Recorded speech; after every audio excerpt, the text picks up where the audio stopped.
Hello friends, আজ আমি বানাবো পটল পোস্ত। তো পটল পোস্তর জন্য কি কি উপকরণ লাগবে? ফার্স্ট আমার পটল লাগবে। পটল নিয়েছি, তো তেজপাতা, শুকনো লঙ্কা, কাঁচা লঙ্কা, হলুদের গুঁড়ো, লবণ অ্যান্ড পোস্ত বাটা অ্যান্ড অল্প টমেটো পেস্ট করে নিয়েছি। তো আমি এখন পটল পোস্ত বানাবো, কিভাবে দেখো তোমরা। পটলগুলোকে আমি হলুদ লবণ দিয়ে মেখে নিয়েছি। এখন কড়াইতে তেল দেব। ফার্স্ট আমি কড়াইতে তেল দিয়ে দিলাম, সাদা তেল।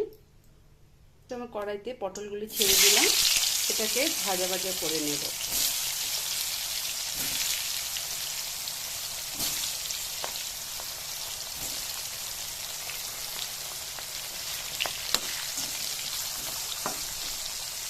দেখো আমার পটলগুলি ভাজা হয়ে গিয়েছে। এখন আমি এটাকে নামাবো কড়াই। এখন কড়াইতে আমার যে তেল ছিল ওই তেলেই আমি এখন সম্বাস দিয়ে দেবো। তেজপাতা, শুকনো লঙ্কা, কাঁচা লঙ্কা, টমেটো পেস্ট, লবণ, হলুদ, পটলগুলো ছেড়ে দেব। এখন আমি পোস্ত বাটাটা দিয়ে দেব।